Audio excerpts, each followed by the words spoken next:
Sejam muito bem-vindos, amados meus, aqui a mais uma aula da Lei de Diretrizes e Bases da Educação Brasileira, focado aí no concurso da Secretaria de Educação do meu, do seu, do nosso queridíssimo e amadíssimo Alagoas, seu futuro emprego, amém? Amém, Senhor, amém, Senhor. Amados meus, na aula anterior nós vimos em relação à LDB a questão curricular, né, alguns pontos sobre o currículo, e vimos ainda um aspecto pertinente às modalidades de ensino citadas na LDB, né. Agora, nós vamos ver vários outros pontos, tá? Para que assim a gente consiga finalizar a parte teórica da LDB focada neste concurso da Secretaria de Educação do Alagoas. Beleza. O próximo ponto que nós vamos ver é dos princípios e fins da educação nacional. Não tem muito segredo, você tem que saber que a LDB fala dos princípios e fins, a Constituição Federal é quem oferece essas características, ou melhor, parte dessas características aqui para a LDB, né? E aí depois a LDB vai acrescentar algumas outras também bem relevantes, tá? Muito tranquila, sem muitos detalhes. Então, são princípios e fins da educação. Igualdade de condições no acesso e na permanência, tá? Então, o acesso é conseguir a matrícula, e a permanência é que o estudante ele permaneça no âmbito escolar. Para isso você tem que tomar medidas aonde faça com que não tenha ali uma defasagem de ensino, onde que o estudante tenha aspectos básicos, né, inclusive medidas suplementares para ele continuar, com material didático, alimentação e outros que a gente vai ver daqui a pouquinho, tá? Então, simples, bem tranquilo. O outro é que o estudante tem que ter liberdade de aprender, o professor também, de ensinar, o professor também, de pesquisar, divulgar, cultura, o pensamento, a arte e o saber. A palavra-chave aqui é liberdade. Liberdade. Tá? É princípio na educação brasileira a liberdade. E aí o inciso terceiro vai complementar essa liberdade. Tanto ele vai dizer que nos aspectos pedagógicos é necessário nós termos um pluralismo de ideias e de concepções pedagógicas. Tá? O que nós estamos falando aqui? Que, conforme a LDB, é possível no âmbito escolar você ter um pluralismo de ideias e de concepções pedagógicas. De uma forma muito simples, a gente pode usar aqui, entender essas concepções como tendências, né? Usando aí o Libânio, o Lucchesi, o próprio Saviani, que vai falar aí de concepções, e identificar essas características. Então, na educação brasileira nós podemos ter desde ali de uma escola novista, passando por um tradicional e até mesmo um progressista do Fleriano, né, por exemplo, certo? Então, há uma grande possibilidades no Brasil, no âmbito da educação, exatamente porque a palavra de ordem é liberdade, pluralismo de ideias. Teoricamente, é isso que a LDB determina. Na prática, a gente percebe algumas coisas que não se aplicam exatamente nisso, mas teoricamente nós percebemos essa característica, beleza? Um outro ponto é o respeito à liberdade e o apreço à tolerância, bem tranquilo também, né? Princípio tranquilo, respeitar a liberdade, apreço à tolerância, sem muitos detalhes.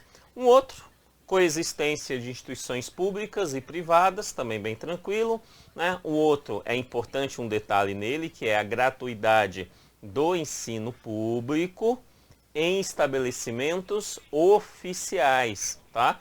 Então, é gratuidade no ensino público, mas que esse ensino público seja realizado em estabelecimentos oficiais, beleza? Importante isso, tá? Sempre buscar os estabelecimentos oficiais. Isso aqui é uma forma do Estado dizer que é responsabilidade dele ofertar esse ensino público de qualidade, tá? Um outro, valorização do profissional da educação escolar, tá? Uma das formas que busca-se essa valorização é através do piso nacional, certinho, o piso nacional. Se você pega o histórico de quando o piso surgiu até hoje, você vai perceber ali um aumentozinho interessante. Não é a remuneração ideal para os professores, mas o piso ele demonstrou-se, né, se demonstrou ali uma ferramenta interessante para o aumento salarial real dos professores, beleza? Interessante. Então, valorização está aí. Um outro princípio bem importante é o princípio da gestão democrática, Mas preste atenção nisso, é gestão democrática do ensino público. Tá? Na aula anterior eu cheguei a comentar com vocês que o que está na LDB em regra é para escola pública e privada. Na outra aula, na primeira aula, eu ainda disse para você lá na primeira aula, que a LDB só não se aplica às escolas tipicamente militares, né? Mas qualquer instituição pública ou privada, a LDB será aplicada. Na aula anterior, eu expliquei para você que quando a LDB se aplica apenas a uma delas, ela deixa claro.Esse aqui é o exemplo, inclusive o exemplo que eu deixei na aula anterior, tá? Que a gestão democrática irá se aplicar ao ensino público e apenas ao ensino público, beleza? Depois ele vai falar de garantia de padrão de qualidade, bem tranquilo. Valorização da experiência extraescolar, bem importante também. Experiência essa tanto do profissional de educação quanto do estudante. Precisamos valorizar essa perspectiva extraescolar, tá? Um outro ponto, a vinculação entre a educação, escola, o trabalho e as práticas sociais, certinho? É uma perspectiva mais progressista, né, aqui na LDB, certo? Que é sempre vincular a escola ao trabalho e às práticas sociais, tá? Que a educação sirva como um elemento de transformação social, é um elemento mais de uma demanda progressista que se encontra aqui na LDB, considerações com a diversidade étnico-racial, né? E essas considerações é exatamente o respeito a essa diversidade, a educação sobre essa diversidade, é algo extremamente importante aí, tá? Garantia do direito à educação e à aprendizagem ao longo da vida. Então a LDB fala, olha, nós temos que garantir uma aprendizagem, um direito à educação ao longo da vida. É mais um princípio, bem tranquilo, tá? E aí nós chegamos no último princípio, que foi acrescentado aí na LDB, que é um princípio bem interessante, que é o princípio do respeito à diversidade de novo. Só que aí ele fala assim, diversidade humana, linguística, cultural, identitária, das pessoas surdas, surdo-cegas e com deficiência auditiva. Ou seja, ele já está deixando claro um conjunto de pessoas com deficiência que precisa ter um respeito à diversidade no modelo educacional. Diversidade linguística, por exemplo, cultural, identitária. Como assim diversidade linguística? Por exemplo, pessoas surdas são pessoas que tendem a ter Libras como a primeira língua a ser aprendida. Beleza? A língua portuguesa também é aprendida, né, aqui no Brasil por essas pessoas, mas é como uma espécie de segunda língua e uma língua escrita, né, E essa diversidade deve ser respeitada, né? Uma pessoa que aprendeu primeiro Libras, que é surda, né, e ela sabe escrever o português, ela escreve em português sim, mas esse português que ela escreve é muito característico, é muito próximo de um português ali pertinente, parecido com o português de um estrangeiro, tá? Sendo bem simplista, de um estrangeiro que aprendeu a língua portuguesa como segunda língua, tá? Então, isso é importante sempre pensar nessa diversidade, e aí ele cita as 3 pessoas com deficiência: pessoas surdas, surdo-cegas, nem escuta nem enxergam, e com deficiência auditiva, né? Não é surda completamente, mas tem uma deficiência auditiva. Beleza? Tranquilo? Show? Estes são os 14 princípios que nós temos aí na LDB, tá? Bem tranquilo, sem muito segredo, cair dificilmente se erra esses princípios, só prestar atenção em alguns detalhes. Saindo daí, nós entramos em alguns outros elementos, como por exemplo, o artigo 4º, que fala do direito à educação e do dever de educar. Direito à educação e do dever de educar. Aqui ele fala de vários elementos que a gente precisa prestar bastante atenção, que a chance de cair na prova aumenta, porque você tem que saber. Então preste atenção. Primeiro elemento, ele fala assim, ó, que a educação básica no Brasil, ela passa a ser obrigatória a partir dos 4 anos aos 17 anos. Ou seja, 4 anos a criança está na pré-escola, primeiro ano da pré-escola, beleza? Então não é na educação infantil por inteiro, mas é a pré-escola. Então a creche não tem obrigatoriedade, mas a pré-escola tem. Então dos 4 aos 17 anos, o Estado, o município, principalmente responsável pela educação infantil, precisa ofertar a pré-escola para essas crianças. De boa? E aí é obrigatório dos 4 aos 17 anos. Bem tranquilo. Deixei isso claro aqui, ó. Pré-escola, ensino fundamental e ensino médio. Perceba que eu não escrevi educação infantil, porque a obrigatoriedade não é para toda a educação infantil, mas apenas para a pré-escola. Aí ele continua, ele fala assim, sendo que essa educação infantil gratuita de crianças de até 5 anos de idade. Como assim, Kennedy? Essa educação infantil gratuita até 5 anos de idade. Então vamos lá, bem simples, mas você precisa entender como está escrito. Ele fala, essa educação infantil tem a educação infantil gratuita de crianças até 5 anos. Então vamos lá. Qual dessas idades é obrigatória? Dos 4 e 5 anos. Então 4 e 5 anos é obrigatório ofertar. Porém, todavia, contudo, as creches de 0 a 3 também precisam ser ofertadas de forma gratuita. Porém, todavia, contudo, os pais não têm a obrigatoriedade de matricular uma criança numa creche ali com 0 anos, com 1 ano, com 2 anos. Beleza? Por contrapartida, os municípios também não têm a obrigatoriedade, pelo menos por enquanto, de ofertar a creche. O que o Plano Nacional de Educação vai dizer é que os municípios precisam ampliar a quantidade de creches destinadas a essas crianças, beleza? Então vamos lá, ó. Educação gratuita para as crianças até 5 anos. Entenda aí, 4 e 5 anos e creches de 0 a 3 anos. De 0 a 3 anos, beleza? Ok. De boa. Ele fala aqui de atendimento especializado e transversal, ok. Acesso público e gratuito na educação de jovens e adultos. Já trocamos essa ideia. A educação tem que buscar um nível elevado, né, para as pessoas no campo da educação, tanto no ensino, na pesquisa, quanto na criação artística. Né? Tem que ter ofertas, aqui é importante, tá? Já caiu em prova.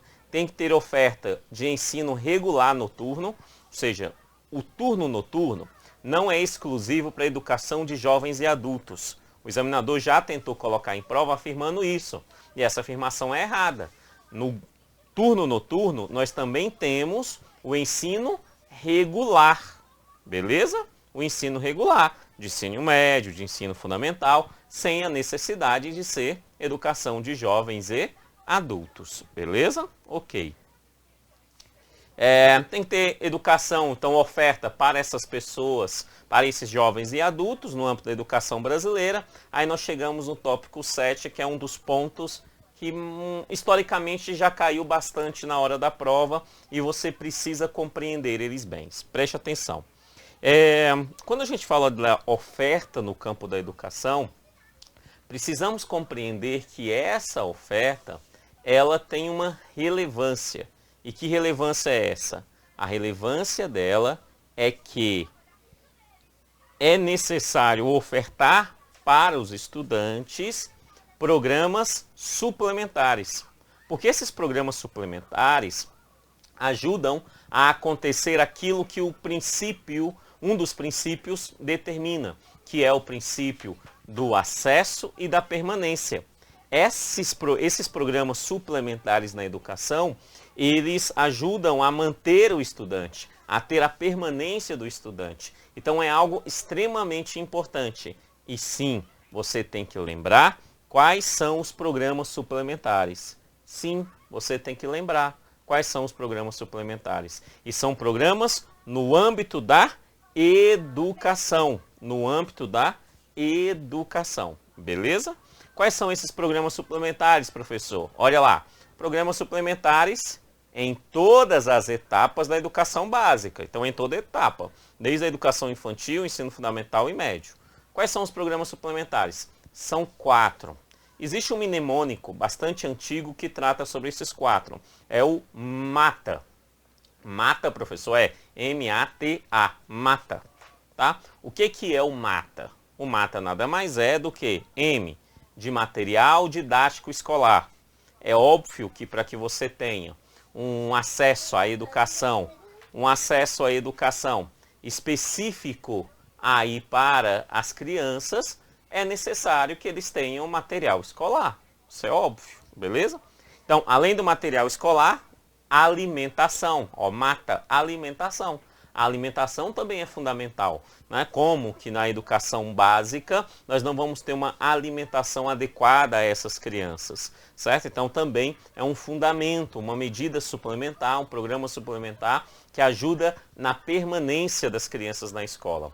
Um outro que nós temos, e é bastante óbvio, o transporte, ó, MATA, material, alimentação, transporte escolar, para que as crianças consigam chegar até a devida escola, tá? Transporte escolar que pode ser identificado de diversas maneiras, desde o transporte mesmo, o ônibus, a van, né? Até mesmo a possibilidade, por exemplo, de um transporte gratuito nas linhas de ônibus convencional na cidade, beleza? Mas o transporte escolar também é uma ferramenta importante para manutenção das crianças na escola. Por isso é um programa suplementar. E por fim, e é o que a maioria das pessoas esquecem, é um programa também a assistência à saúde.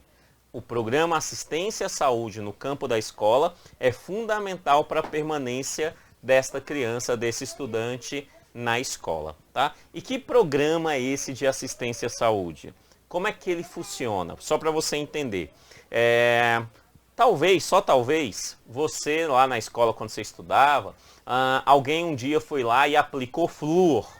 Quando aplicou flúor, é algo da saúde, é assistência à saúde, ou até mesmo uma aula ali em relação à educação sexual, é assistência à saúde, beleza? Entre outras demandas, a assistência à saúde ela é fundamental, né? Por exemplo, teste de visão é assistência à saúde, ofertando às crianças a possibilidade de usar um óculos para melhor enxergar aquilo que é apresentado em sala de aula. Então, a assistência à saúde é algo fundamental.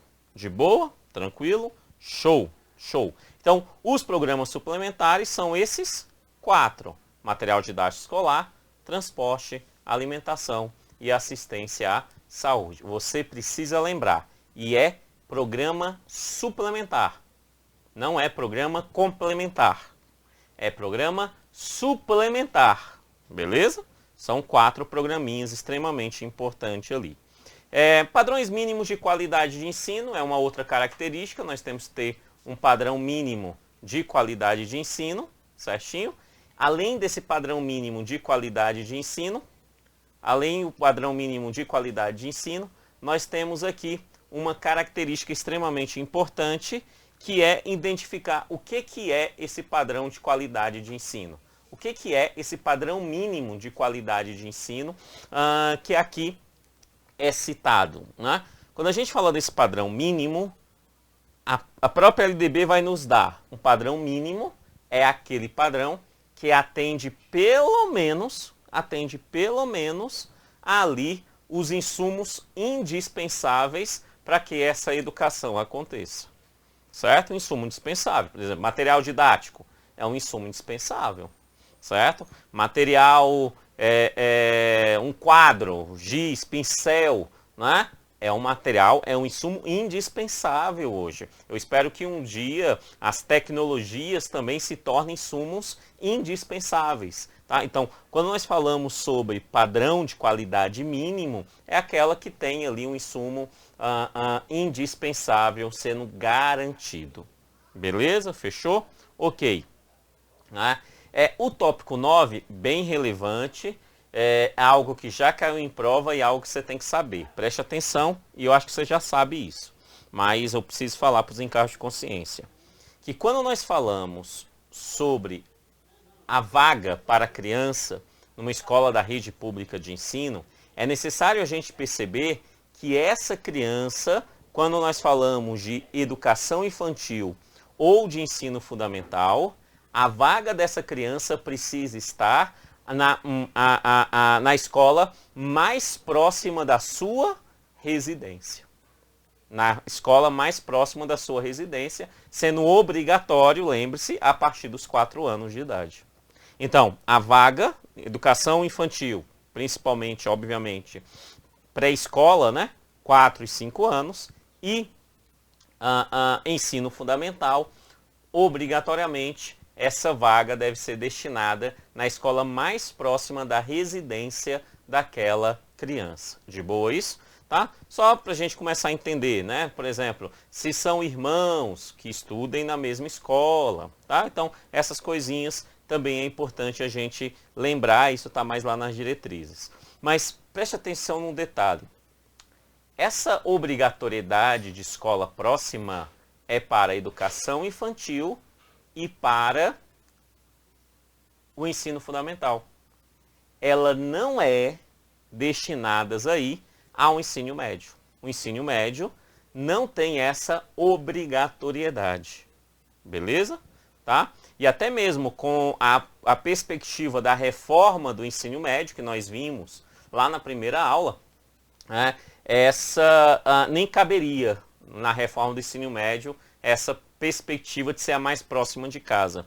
Por quê? Porque nós sabemos que o ensino médio agora tem a perspectiva dos itinerários formativos. Então, um adolescente, por exemplo, ele pode escolher um itinerário que não é aquele que a escola de ensino médio mais próximo da sua casa oferta. Então, ele vai estudar em uma outra escola mais distante, porque o desejo dele é estudar aquele itinerário formativo propriamente dito. Beleza? Então, o ensino médio não se aplica a isso se aplica apenas na educação infantil, mais especificamente pré-escola e ensino fundamental. Beleza? Show? Tranquilo. E aí nós entramos em dois títulos que é importante a gente saber. O primeiro título é o título das incumbências. Mas incumbências de quem? Incumbência é competência, o que deve ser feito, quem deve fazer.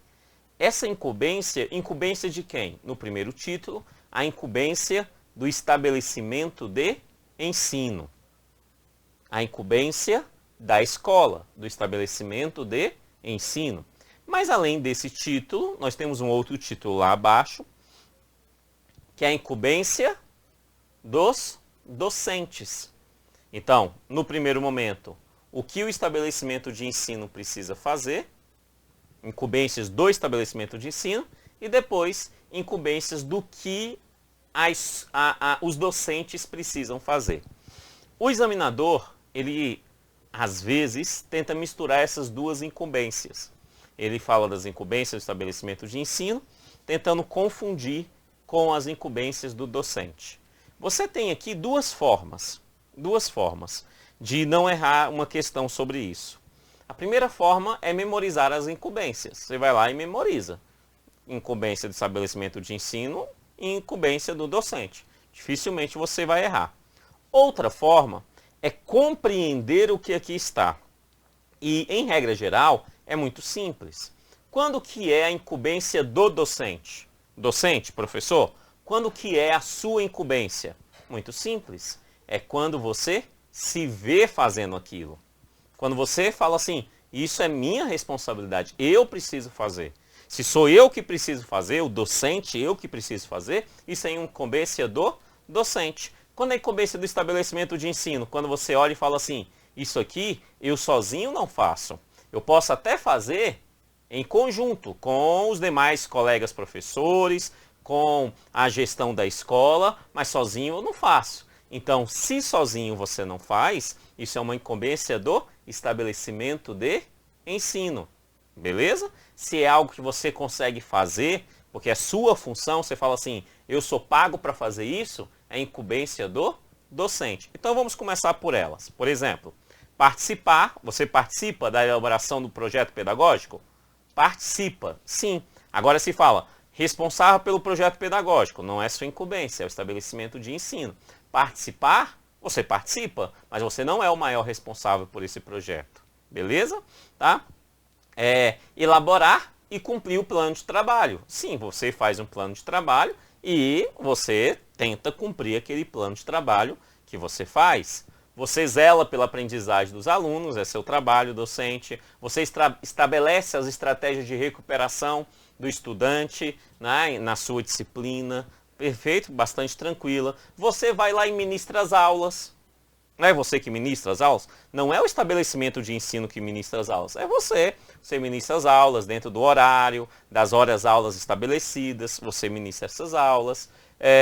Participa do horário de planejamento. Né? É você que faz isso. E você ainda colabora com a articulação da escola com a família. Quem faz articulação com a família, quem convida os pais para uma reunião, é o estabelecimento de ensino, não é o docente. É o estabelecimento de ensino, beleza? Mas é sua função participar, colaborar, né, com essa articulação com a família. De boa? Tranquilo? Show. Então, comecei aqui pelo docente porque é mais simples. Quando a gente vai para o estabelecimento de ensino, nós conseguimos aplicar exatamente essa mesma regra, só que tem alguns detalhes lá no estabelecimento de ensino que você tem que saber, porque houve alteração recente na LDB. Tá? Então, olha lá, vamos lá. Incumbência do estabelecimento de ensino é da escola. Ó, elabora e executa a proposta pedagógica. Eu, professor, docente, não elaboro a proposta pedagógica. Não, eu participo dessa elaboração. Participar é uma coisa, elaborar é outra coisa. Beleza? Tá? Administra pessoal. É óbvio que quem vai administrar o pessoal é o estabelecimento de ensino. Assegura o cumprimento dos dias letivos. Quem assegura o cumprimento dos dias letivos é o estabelecimento de ensino. Beleza? Quando eu estava na Secretaria de Educação e algum colega professor e eu estava na coordenação responsável ali por acompanhar os professores e um colega professor faltava, eu tinha que fazer o quê? Dar falta para ele. Quem estava fazendo isso não era o docente Kennedy, porque eu não era docente, eu estava na coordenação. Quem estava fazendo isso era o estabelecimento de ensino através de um cargo chamado coordenador da escola que eu atuava e que garantia que tivesse o cumprimento dos dias letivos. Porque se não cumprisse os dias letivos e as horas-aulas, eu ia lá e dava falta. Bastante simples. Beleza? Esse cumprimento é importante. Quem garante esse cumprimento é o estabelecimento de ensino. Vela pelo cumprimento do plano de trabalho. Preste atenção. O docente elabora o plano de trabalho. Eu me vejo elaborando o plano de trabalho. Já elaborei vários planos de trabalho. Tá? Mas, porém, todavia, contudo, o estabelecimento de ensino pega o meu plano de trabalho e verifica se eu estou cumprindo aquilo. Então, ele zela para que haja o cumprimento do plano de trabalho. Né? O estabelecimento de ensino vai me dar os meios para que eu oferte a recuperação do estudante. Tá? Quem é que cria o método de recuperação? Sou eu, docente. Eu que estabeleço as estratégias de recuperação do meu aluno. Sou eu. Beleza? Mas quem me dá os meios é o estabelecimento. Meios, Kennedy? Não precisa viajar muito não, mas meios básicos, como por exemplo, uma carteira, uma cadeira e uma energia onde se acende a luz da sala. Quem garante ter uma carteira, uma cadeira e luz na sala é o estabelecimento de ensino. Sem isso, eu não consigo ofertar a recuperação. Beleza? Então, o estabelecimento de ensino me oferece os meios para isso. É o estabelecimento que vai articular com as famílias. Né? Eu participo, eu ajudo nessa articulação, mas quem articula com as famílias é o estabelecimento de ensino. Ok. O estabelecimento de ensino ainda vai informar ao pai, à mãe, né, conviventes ou não com seus filhos, se for o caso, responsáveis, sobre a frequência e o rendimento desses alunos. Então, é necessário informar o estabelecimento de ensino que informa isso. Não é o docente. É o estabelecimento de ensino que informa isso. Frequência e rendimento dos alunos, tá? Então, de uma forma simples para a gente entender. Quando a gente fala, por exemplo, no boletim, em regra, o boletim é entregue aonde? Na secretaria da escola. Então, lá no boletim nós temos a frequência e nós temos o rendimento do aluno. Então, quem está informando é o docente? Não. Quem está informando é a instituição de ensino. Beleza? Tranquilo? Ok. E aí nós chegamos no tópico 8 e 9, que há alterações recentes e que você precisa ficar bastante esperto nela, principalmente na 8, porque a 8 é uma alteração capciosa e que, se não ficar muito bem entendida, pode gerar dúvida e essa dúvida pode levar o candidato a errar uma questão de prova, que não é o que nós queremos. Nós queremos que o candidato acerte a questão de prova, né? Que é o seguinte, o que ele está dizendo aqui é o seguinte, que atualmente o estabelecimento de ensino, então não é o docente, o examinador vai falar que é o docente que faz, mas não é o docente, e sim o estabelecimento de ensino. O estabelecimento de ensino vai notificar. Notificar quem? Atualmente só tem um a ser notificado, que é o Conselho Tutelar do município a qual aquela escola se encontra. Beleza? Porque Conselho Tutelar é sempre municipal. Mesmo que você esteja trabalhando em uma escola estadual, o Conselho Tutelar que acompanha aquela escola é o Conselho Tutelar daquele município aonde que essa escola estadual se encontra. Então, tem que informar, o estabelecimento de ensino tem que informar ao Conselho Tutelar e somente ao Conselho Tutelar. Somente. Beleza? Tranquilo? Anteriormente, antes da alteração, era ao Conselho, era ao Ministério Público, era ao juiz, não precisa mais ao Ministério Público nem mais juiz. É um exagero, realmente tirou porque era um exagero, não precisa, tá? Você precisa informar ao Conselho Tutelar. É isso que está hoje. Informar o quê? Informar ao Conselho Tutelar a relação dos alunos que apresentam uma quantidade de faltas. Então vai entregar para o Conselho Tutelar a relação dos alunos que tem uma quantidade de faltas acima de 30% do percentual permitido em lei. 30% do percentual permitido em lei. Então, tem acima de 30% do percentual permitido em lei? Tem que avisar o Conselho Tutelar. Mas preste atenção à referência. Toda vez que a gente fala em porcentagem, é necessário a gente sempre prestar atenção na referência. É 30%, ok? 30% de quê? 30% em relação ao permitido em lei. Então vamos lá. Qual é o permitido em lei do ensino fundamental e do ensino médio? O permitido em lei em faltas é 25%. Em 200 dias letivos, então vamos fazer um cálculo. Em 200 dias letivos, 25% dá aí 50 dias letivos. Beleza? Tranquilo? Então, é 30% em cima dos 25% que é o permitido em lei.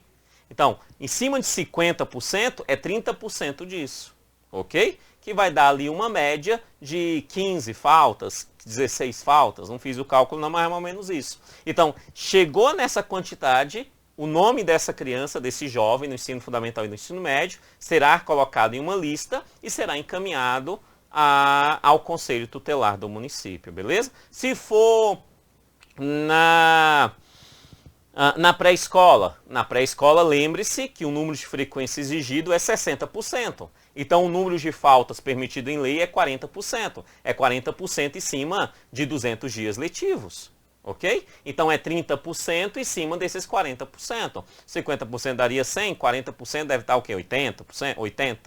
80? Vou colocar 80. Não fiz os cálculos não, fazendo de cabeça aqui. 80. Então, alcançou 30% de 80, é necessário o nome dessa criança aparecer numa lista e essa lista será encaminhada ao Conselho Tutelar do município.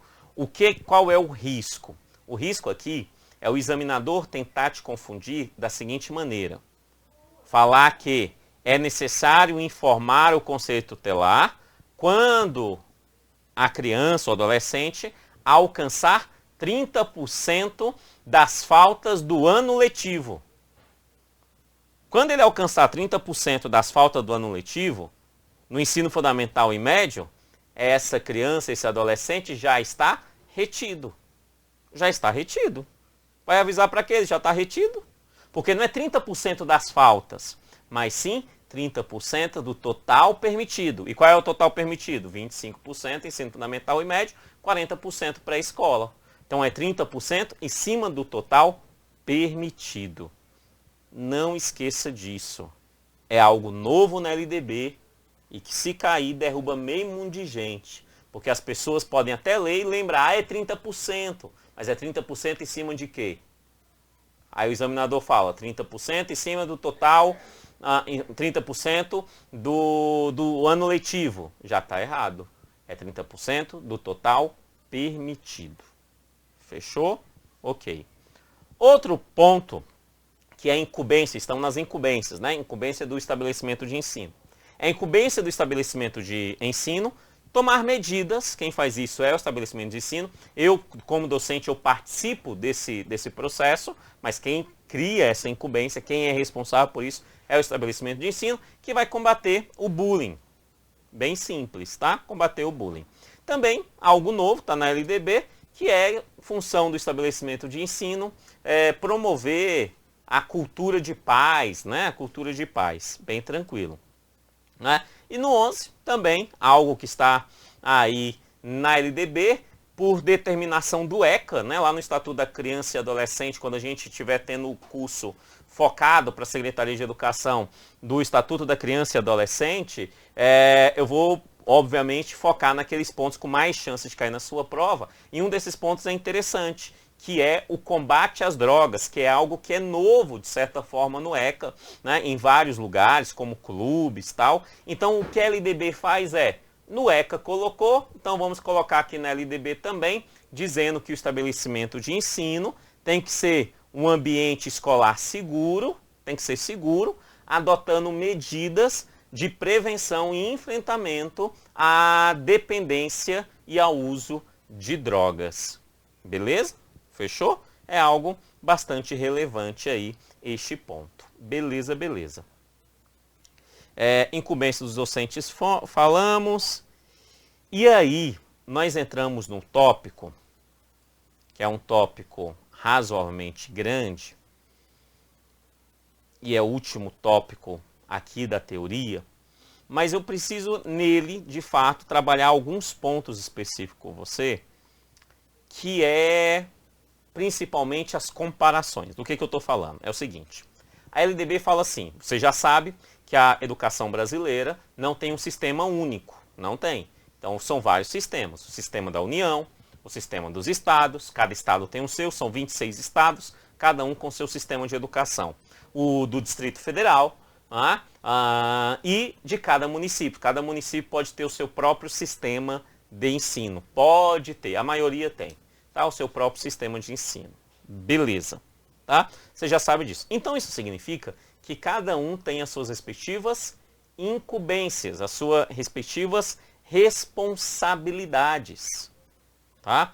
A grande questão é que a gente precisa entender que essas responsabilidades irão trabalhar em conjunto. Tá? Em conjunto. Mas cada um terá a sua responsabilidade específica. Há formas de identificar isso. Tá? Muitas formas. Por exemplo, quando a gente fala sobre a união, é óbvio que termos como política nacional. Se é uma política nacional, se é Brasil todo, só pode vir do governo federal, só pode vir da União, beleza? Então, coordenar a política nacional de educação através, por exemplo, do Plano Nacional de Educação, PNE. Tranquilo? Tá? Bastante tranquilo. Ok, então quais são as incumbências da União? Vamos lá. Elaborar o Plano Nacional de Educação. Criar ali assistência, isso aqui é importante. Assistência técnica e financeira é um outro ponto importante. Perceba qual é o princípio básico. Quem é maior ajuda quem é menor. Quem é menor é ajudado por quem é maior. Então vamos lá. Quem é maior, município ou estado? O Estado. Então, o Estado ajuda o município. E município pode ser ajudado por Estado.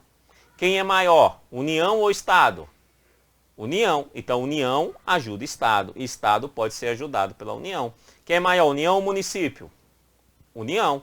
Então, União ajuda município, o município pode ser ajudado pela União. Beleza? Sendo assim, a União, ela tem como uma das suas principais competências a função redistributiva e supletiva. O que é isso? De uma forma bem simples. Quem é o responsável por encaminhar material didático, livros didáticos para as escolas no país todo? É a União. É a União que compra os livros didáticos. E aí ela passa para os estados, passa para os municípios, passa para o Distrito Federal, beleza? A União ainda tem, por exemplo, o Programa de Dinheiro Direto na Escola, né, o PDDDE. Né? Esse programa é um cálculo ali por custo aluno e encaminha direto para a conta bancária do conselho escolar de cada escola. Então você tem lá uma conta bancária assinada ali pelo conselho escolar e aí esse dinheiro é encaminhado para lá. Isso é de forma supletiva, beleza? Então a União ajuda de forma supletiva. Ok. Alguns aspectos mais relevantes é isso. Obviamente, no estado do Alagoas, o que nós temos que nos preocupar razoavelmente bem é com as incumbências do Estado, certo? Então, olha lá, o Estado, ele organiza e mantém, desenvolve órgãos, ações oficiais do sistema de ensino, do seu sistema de ensino. Então, a Alagoas tem que criar órgãos, manter escolas do seu sistema de ensino, Secretaria de Educação, né, do seu sistema de ensino. Definir com os municípios, o Estado é maior, então ele ajuda o menor, o Estado é maior, ajuda o menor. Então, definir com os municípios formas de colaboração, como que o Estado vai colaborar no ensino fundamental. Isso aqui é muito importante. Como é que o Estado vai colaborar no ensino fundamental? Eu já vou mostrar uma tabelinha que vai facilitar essa compreensão e é o que mais me preocupa na hora da prova, tá? Mas para você entender. Então, como que o Estado vai colaborar com o ensino fundamental? O município, dividindo aí, distribuindo responsabilidade sobre esse ensino fundamental. O Estado vai elaborar políticas e planos educacionais em consonância com as diretrizes nacionais. É óbvio, porque o Estado ele tem autonomia e não soberania, então ele vai criar as suas políticas em consonância com a política nacional. Por exemplo, o Plano Estadual de Educação do Alagoas tem que estar de acordo com as políticas e diretrizes nacionais. Beleza? Tá? Os projetos pedagógicos do Estado do Alagoas tem que estar de acordo com a BNCC, a Base Nacional Comum Curricular, que provém do âmbito nacional. De boa? Bastante tranquilo, né? E vai ali, bem importante o 6, quero muito que você sublinhe ele, assegurar o ensino fundamental e oferecer com prioridade o ensino médio. Preste atenção. E aqui eu já vou para a tabela que eu te falei, porque vai ficar mais fácil a gente entender. Vou pular aqui o município. Tabelinha 1, ó. Ofertas da educação básica. Essa tabela você tem que saber. Simples assim. Simples assim. Conforme a LDB, o que o município oferta? O município é responsável por oferecer a educação infantil. Então, a prefeitura é quem monta as creches e pré-escolas. É a prefeitura, é o município. De boa? Tranquilo? E o município ainda tem que ofertar o ensino fundamental. Sendo que o ensino fundamental é a prioridade do município.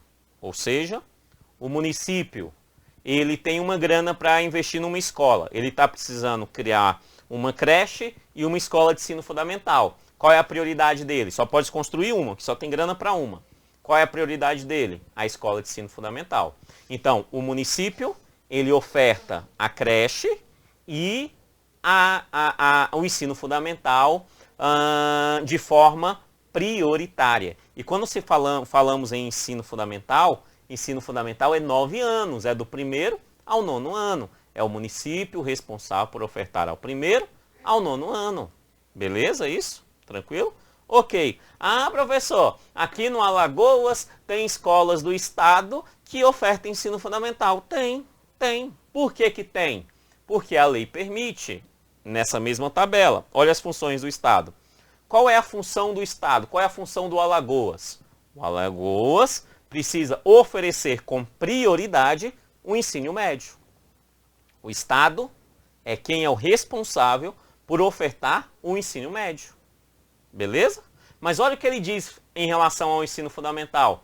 Que o ensino fundamental é necessário que o Estado o assegure. O Estado tem que garantir que o ensino fundamental aconteça.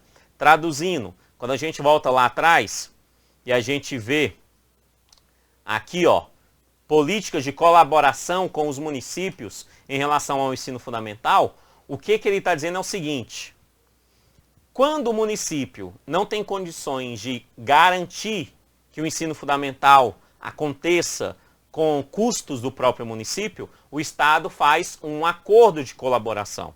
E aí o Estado termina naquele município também ofertando o ensino fundamental, que na grande maioria das vezes funciona assim. O município termina atendendo do 1º ao 5º ano e aí o Estado vem e atende do 6º ao 9º ano. Na grande maioria das vezes é assim. Tá, na grande maioria, mas não necessariamente será assim ou é assim no Alagoas. O Estado pode ofertar tranquilamente do 1º ao 9º ano do ensino fundamental, mas o Estado só faz isso quando o município não tem condições de fazer. Então o Estado vai e assegura que o ensino fundamental aconteça. Mas a prioridade real do Estado é o ensino médio. Então, Estado, prioridade ensino médio. Mas ele assegura que o ensino fundamental aconteça. Município, prioridade ensino fundamental. E além do ensino fundamental, ele precisa ofertar a educação infantil. Tá? E o Distrito Federal, os 4, porque o Distrito Federal é híbrido. Tá? Tudo que o município faz, tudo que o Estado faz, o Distrito Federal faz. Beleza? Tranquilo? Entendemos? Essa é a principal demanda de comparação que a gente precisa fazer. Um outro ponto que às vezes pode gerar uma dúvida em relação, fazendo a comparação, né, dessas atribuições, é a questão do transporte escolar. A LDB é muito clara quando fala sobre o transporte escolar. Amados, cada ente federado, cada federação, será responsável pelo seu respectivo transporte escolar. É o que está na LDB e aí você tem que levar para a prova. Simples assim. Quem é que tem que fazer o transporte das crianças das escolas municipais, da rede municipal de ensino? Quem é que tem que fazer esse transporte? Uai, é o município, tem que ser pago pela prefeitura.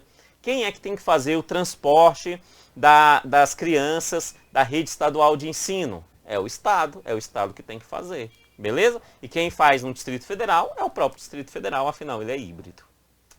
De boa? Tranquilo? Fechou? Tá? Essa é a principal característica de comparação entre União e Estados, principalmente Estados e municípios, que pode cair na sua prova. Tá? A questão de quem oferta o quê, você tem que então lembrar dessa tabelinha. E sobre o transporte escolar, de vez em quando ele cobra também. E aí você tem que lembrar que quem oferta o transporte escolar do município é o município, quem oferta o transporte escolar do Estado é o próprio Estado. E aí eu chego no último ponto aqui da aula teórica de LDB, próxima aula é exercício, mas esse é o último ponto da aula teórica, só para os encargos de consciência do professor. Eu acredito que você sabe, mas eu preciso só detalhar algumas coisas em relação ao recurso financeiro da educação brasileira.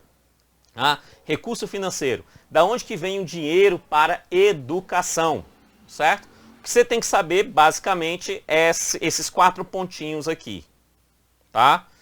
No caso do Estado do Alagoas, identificado Estado, município, União. Tá? Simples. O dinheiro ele vem da União, então tributos pagos para a União irão ser reinvestidos na educação. E a União, dentro desse dinheiro, vai gastar 18% dos seus recursos, no mínimo, na educação.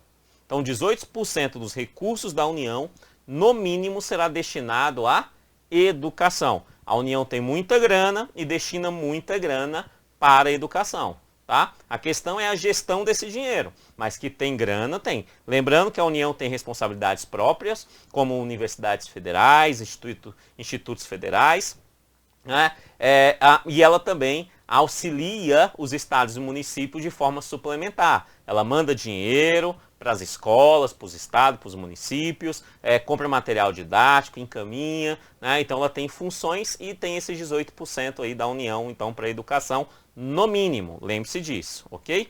Os estados terão que, em relação à tributação recebida pelo estado, então o Alagoas, mediante o que o estado do Alagoas recebe, ele tem que gastar no mínimo 25% ali sobre essa demanda, né? O exemplo que eu coloquei aqui é que no Distrito Federal, por exemplo, a lei orgânica do Distrito Federal fala em 25%. Beleza? Tá? Então, aqui no Distrito Federal, porque Distrito Federal e Estado, nesse mérito, é a mesma quantidade. Então, você tem no Estado, no mínimo, 25% da educação, que vai constar lá na Constituição Estadual, e no Distrito Federal, 25% também, no mínimo, que vai constar na lei orgânica do DF. Beleza?